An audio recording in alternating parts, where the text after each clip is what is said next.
News out of the UK today. On Sunday, Black Lives Matter protesters, and yes, they exist in the United Kingdom and throughout the world, and everyone who's done a protest in different parts of the world to support the Black Lives Matter movement in your country and in our country. I want you to know that there are hundreds of millions of Americans who thank you from the bottom of our hearts. So thank you for showing that solidarity. And unfortunately, our government needs it, and a lot of the other governments need it, as is the case here in the UK. So they were doing a protest because of the George Floyd situation, obviously in America. And those protests, a lot of times in the UK, center around Edward Colston's statue. And people have wanted to take it down for a long time. Why? Who's Edward Colston? So he was heavily involved in the slave trade through the Royal African Company, and because of that legacy, they do the protests around him. And he was a 17th century slave trader. And I like to, as I'm doing these live videos on Sunday, I want to thank members throughout. Pupawu Pagus. There's no way I said that right, but I tried, brother. Thank you for being a member. If you want to be a member, just click the join button below on YouTube, and that gets you membership. There's different layers that get you, but every layer lets me know you're a member because you've got the TYT badge, and I deeply appreciate it, and I love seeing your names. But more layers gets you more videos that are for just members only. Okay, anyway, so he's a slave trader. That's what he's mainly known for, and that's why folks want the statue taken down. But the British government won't take it down, so that's why they do the start the protest there. This time around, they were like, you know what? We're a democracy. Why don't we take the statue down? So they tied a rope around his neck. It's a statue, not a person, okay? And they tore it down, and then they rolled it into the River Avon. So this was all in Bristol. Now, this is the point in the story where everyone else goes tut, tut, tut, including Home Secretary Priti Patel. She says, it's utterly disgraceful vandalism, I do declare. Right? I think she said it just like that. No, it was disgraceful that you had the statue up in the first place. Remind me what exactly you're celebrating about the slave trader. So they probably asked you one time, 10 times, 100 times, 1,000 times. I don't know. I know that here in America, we've asked for Confederate statues to be taken down thousands of times, and oftentimes it falls on deaf ears. So sorry, we're not going to celebrate noted racist slave traders from the past. Now, this is when people will then say, oh, I'm actually really sophisticated. Do you know that some of these people had other facets to their lives, and you're taking it out of historical context? Oh my God, I didn't know you were that nuanced. Yeah, we all know that. KB98, thank you for being a member. So James Graham, thank you for being a member. Yeah, we know that. But why is his statue up? Yes, he was a member of parliament, but his statue is up because he's mainly known as a successful slave trader. No, thank you. Like here, I'll give you an example from America. There's a lot of Nathan Bedford Forrest statues up around the country. And protesters and activists want those taken down. And the government often says no, and often talks about nuance in the case of Nathan Bedford Forrest. Really? Let's talk about him. And he's a good analog to a statue torn down in the UK.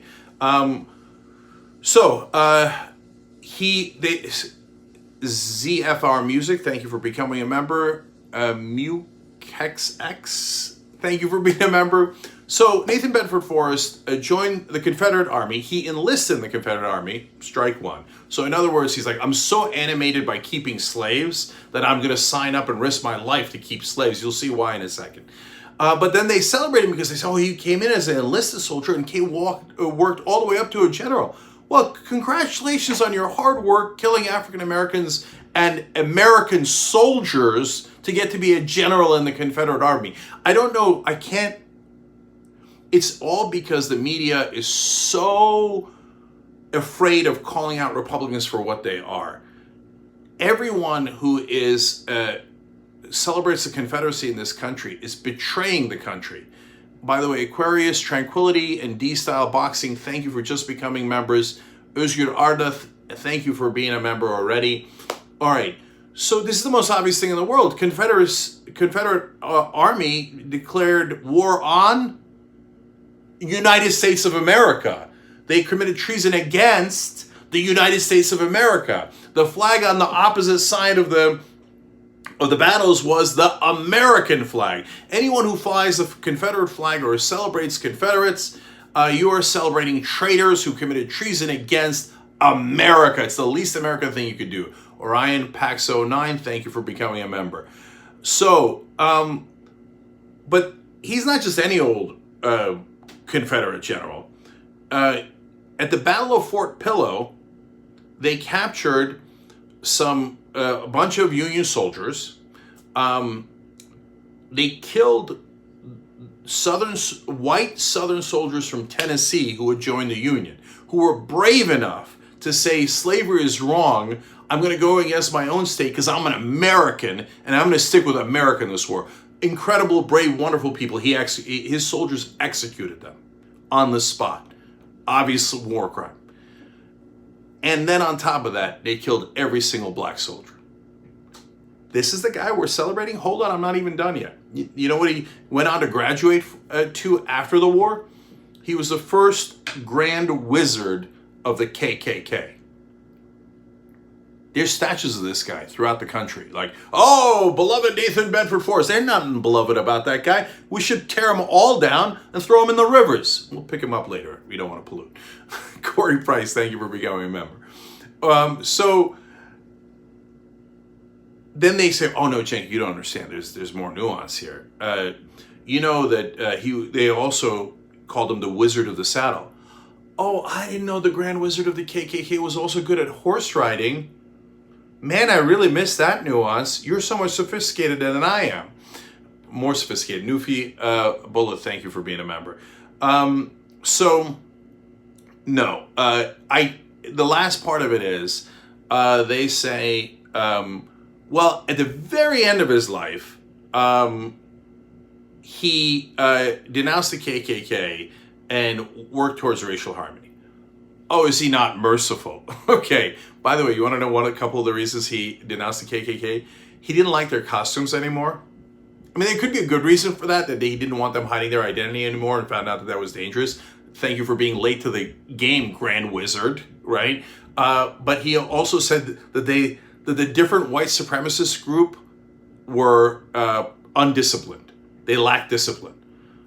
Oh, I didn't know they committed the grave sin of lacking discipline as they were murdering African Americans throughout the country. Mr. Perfect is perfect. Thank you for being a member, and I appreciate your comment. Yes, no problem with putting them in a museum. Of course, we're not canceling them from history. I don't believe in canceling human beings that are alive. I think that redemption is possible, and I think we should have conversations. But these folks are dead, and they're celebrated for being racist. Nobody put up a statue of Nathan Bedford Forrest because at the end of his life he said, oh, maybe we should have racial harmony. No, these statues were not put up during the Civil War era. They were put up during the Civil Rights era as a message to African Americans. Don't worry, we love these racists. We love this Grand Wizard of the KKK. We love this Confederate general, and you will never get your rights. You want to know the other thing that Nathan Bedford Forrest was known for? Making sure that African Americans could not exercise their new rights. What new right was he most concerned about? Voting. He's like, whatever you do, don't let black people vote. By the way, the ghost of that racism past still haunts us today. That's why if you're a Republican, look, a lot of Republicans might not know that history. I get it. And folks vote in ways that most people are not into politics. Larissa Gallus, thank you for becoming a member. But if you do know it, and you know that the Republican Party switched and became the racist party during the Civil Rights era because of the Civil Rights legislation that the Democrats passed, and they did a Southern strategy to celebrate racism to get more votes from the South. That's how they captured the Southern states that used to be Democratic. And they were the ones that pushed for all these statues to be put up to intimidate black voters. And to this day, do voter purges, wipe them out from different areas. Jen Arwood Richter, thank you for being a member. Perfecto Ali Salam L, thank you for being a member. Helly Who, thank you for just becoming a member. Pamela J, thank you for being a member. Join button below helps the show so much if you're a member, and you get all of our videos. The Truth New Jersey 09, thank you for being a member. Depending on the level of membership that you have, but I get to see your badges and appreciate you every day. Adrian Benningfield, thank you again for that.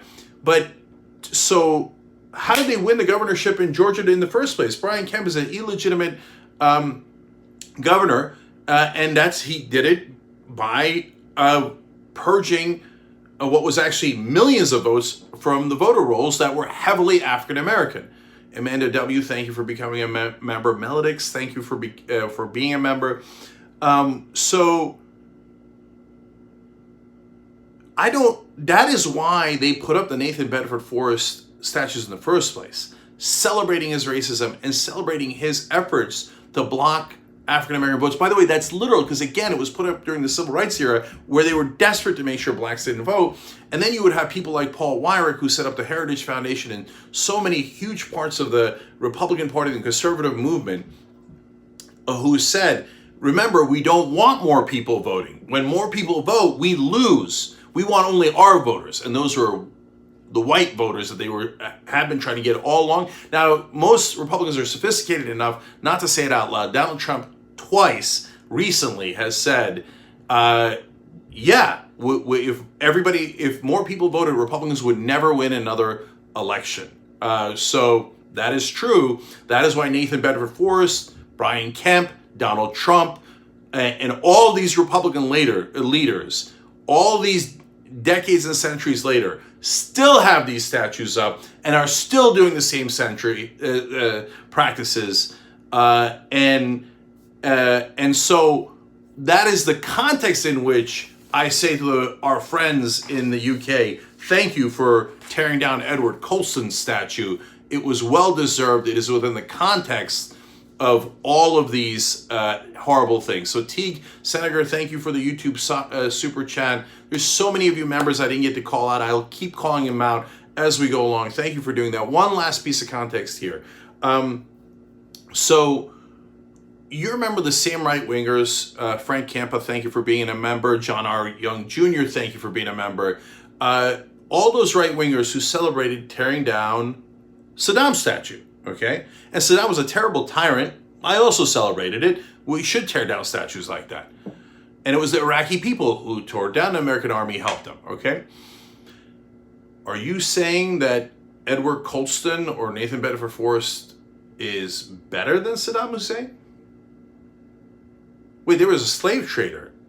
Colston was. Nathan Bedford Forrest was the Grand Wizard of the KKK. They burned black people alive. He was a Confederate soldier that murdered all those black soldiers and the Southern white soldiers that had decided to support America. Are you saying they're better? Saddam Hussein is a terrible, terrible person. But I got news for you. Our own ancestors that burned people alive, that enslaved them for all hundreds of years and supported that and profited off that, were also terrible people, just as bad, worse than Saddam Hussein. If you think that's not the case, you're basically saying, yeah, but Saddam Hussein is an Arab, and these guys were discriminating against brown people. That's the reality of what you're saying. If you say, no, they're monsters, but we should still know them in history and put them in museums, no problem.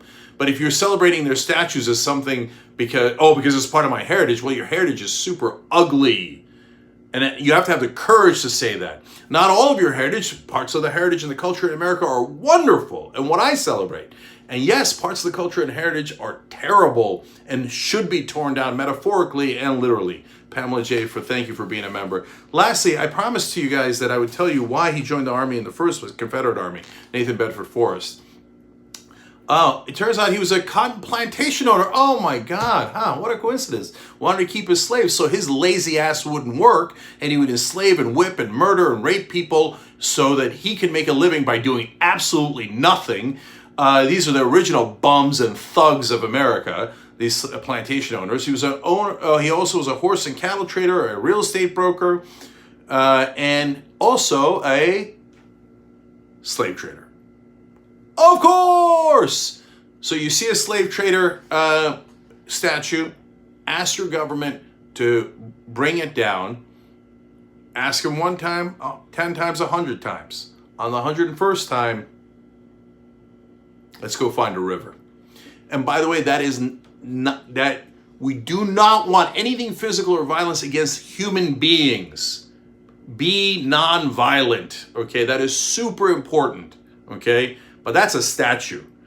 And that statue was put there to rub racism in our face and to continue that same exact racism against Black Americans and other minorities in this country to this day. So we got every right to fight back against that. So Richard Bloor, thank you for being a member. And JB Beatty just joined up. We love you guys. We love all of you. We do this show together. Let's keep going. Love you guys. I got one more video, and it's also super important. So if you're watching live on Sunday, stay right here. Be right back.